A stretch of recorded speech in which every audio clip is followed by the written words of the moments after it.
You're tuned in to the It's Real podcast with your hosts, Kayla Calendar and Andrew Yagi. Each week, we'll talk about what happens behind the scenes working full-time in real estate and share with you real-life stories, our successes and failures as we work to help consumers and industry professionals reach their real estate and real-life goals. Here we go. It's episode 55 of the It's Real podcast. I'm Kayla Calendar, and I'm a mortgage lender. And I'm Andrew Yagi, and I'm a real estate agent. Hello, Andy. How are you today? I'm doing really good, Kayla. Good. It's Thursday. It's been kind of a busy, full week. Still pretty nice weather, I feel like. But I'm really looking forward to the weekend. Yay. Amen to that. It's, I would say, abnormally warm. Normally we've seen probably 60s around this time, but every now and then we'll see some 70s and 80s, and it's looking like a beautiful weekend to be at the lake. Will you be headed there maybe? You know, I don't think we will. We talked about maybe hitting up a pumpkin patch in the area, and kind of doing some fall activities, so to speak, and kind of hanging out. I just feel like the week just gets to be such a rat race, and I know you guys feel it too. But especially with the kids being back to school and everything like that, it's kind of nice to relax, but also mix some activities in too. Are you guys headed out to the lake? We haven't been there in a couple of weeks, so I'm itching to get out there. There is a pumpkin patch in Frazee called Harvey's Pumpkin Patch. For anyone listening, it is the cutest pumpkin patch with also things you can eat, like the squashes you can eat and the corn and the Cinderella pumpkins, if you know what that is, Andy. Like all the things that we women love to grab and decorate our porches with. So very cool. We'll head out there and do a little fall activities if we have some time. Awesome. What else is going on? What's going on in Fargo? Well, in Fargo, we're seeing a lot of back to school. I mean, it is picking up. It's crazy how busy this city gets when NDSU is back and MSU is back and Concordia. And then you've got football games. It's like this city comes alive. And It's so funny because I stayed in town a couple weekends ago on a Friday night, and I'm like, wow, this is Fargo on a Friday night, and it's so quiet in the summer. And then all of a sudden, once fall comes, it picks up. We're seeing a lot of new people come to town. We're still seeing people migrate this way, but the city's booming, and that's what I'm seeing right now in my neck of the woods. But Sure. Awesome. What's in your world, Andy? What are you seeing in Fargus right now? Yeah, not a whole lot. Things I would say just because we're kind of on the fringe of the lakes area, things slow down a little bit in the fall. Of course, activities related to sports, but not on a collegiate level like NDSU and some of the colleges bring to Fargo. We still do like to get out to the lakes a little bit. I don't know if you follow, but we love going out to the Battle Lake area and hitting up a number of the restaurants. I don't know if you guys venture into Battle very much with where you're at, and I don't know if you saw the news, but one of our probably most beloved restaurants in Battle Lake, Stubbs, burned down. Oh my God. I didn't know this. Yeah, have you ever been to Stubbs or heard of it? What happened? I'm not sure. I had just kind of heard that, and obviously seen the news, and I don't know if anyone knows what happened, but really devastating. I think it opened in the late 60s, and it just changed hands about a year or so ago, but it was just great for steak and seafood. So that's really leaving a hole in the area. But on a brighter note, as far as what we're up to, we had a birthday in our family just yesterday. So Violet, our middle one, she turned 5. Wow, already. Yeah, 5 already. I know. So we were doing a little birthday celebrating and all the things. Well, what did she want for her birthday?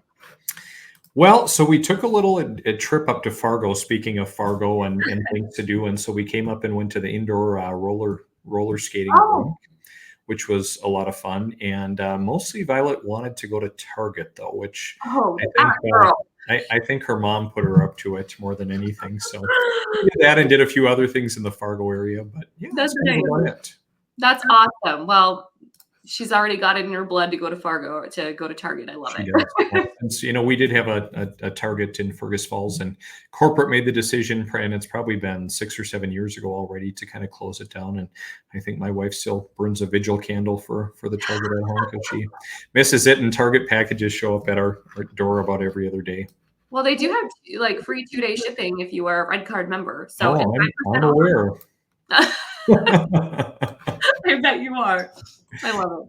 Kayla, I want to cut to the chase here Yeah. today. I saw an article, and of course, you'd have to be living under a rock to not Yeah. know that there was some big news yesterday with the Federal Reserve cutting rates. Yes, the Fed finally cut rates. Now, this has been since COVID.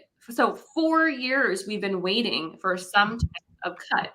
And, Mr. Powell, Jerome buddy, he, we were anticipating about a quarter, and he came out with 50. So half point basis points in cuts, which is amazing. So this really impacts the people that have like consumer debt, like HELOCs and credit cards. A lot of questions are surrounding, well, what about mortgage rates? What Yeah. about mortgage rates? And there's a common misconception that, wow, we're cutting it at half. That means mortgage rates have dropped to 0.5%. But no, that's not what that means. The market actually anticipated for this type of movement. So we've already seen in September, if you're following markets, if you're following real estate, mortgage, that mortgage rates have dipped in September. So there was this anticipation of this cut coming. So it's already been here. We've already seen the lower rates. I've already been talking to clients that want to refi. Is it the right time? But what this means, actually, interest rates moved up a little bit yesterday throughout the day for mortgage rates. But what this really means is that we're going to see continual declines in 24 and 25. We're anticipating, they're saying another half in 24 and a full point in 2025. So I think the question is, when do I buy? Is now the right time? When should I refinance? I think that's the question of, because the Fed cut, should I do that now? And the answer is not necessarily. It's setting this up for future decline. So do you want to save money now? Do you want to save money later? I think that's the question of the hour. And that's where it's just incredibly important that you're talking to the right people. For sure. I think, Kayla, I've already had a couple of people reach out and say, hey, looks like mortgage rates are going down. I'm back in the game. And then you see, our friends at Mortgage News Daily posting along with what you just said. Yes, mortgage rates really did just move higher. Mm-hmm. And what are rates doing today, Kayla? Yeah, so we're staying right above that 6 mark, like right above for a 30-year fixed. For FHA, you'll see they're at like that 5.7 range. Now, again, national, I know I always say this, but where I'm at, I'm at 5.25 for FHA. It just depends. North Dakota housing, which we talk about sometimes, their rates have dropped too. So we're seeing 4s for some of their lower income programs. And their repeat programs where you're a repeat buyer and you're getting assistance, we're seeing it in the 7s. And for a while, I remember seeing high 8s for that North Dakota root start. So you can see rates really are for North Dakota housing from 4.5 to 7.3, depending where you land, which is a heck of a lot better than what we were seeing, in the months prior. So positive movement. The thing is, and I'll say it because a lot of people try to do this, timing of the market is so difficult. So right now, for you to take advantage of rates in September, you would have had to be in contract. You would have had to have a close date. You would have needed to know how many days you need in your lock. We would have had to have credit to be able to know what credit score you have to lock you. So what I'm seeing is a lot of people are now coming out, and the people that were in contract, which started, 30, 20 days ago, they were able to take advantage of the declining rates in September. And yesterday, Andy, I had a client, he actually had reached out the day before.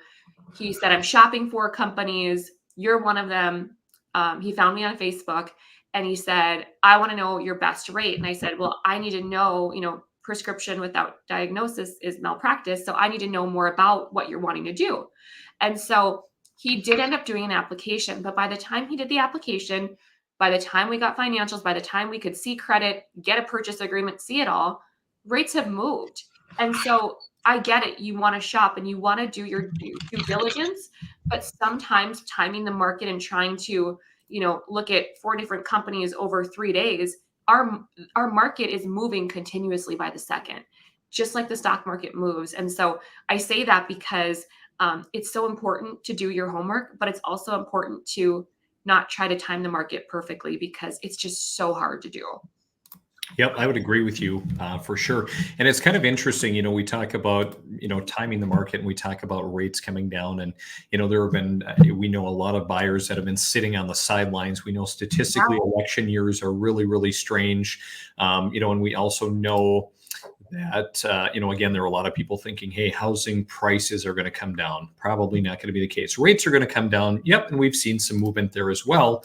But we also see, Kayla, that falling mortgage rates are actually bringing some buyers back.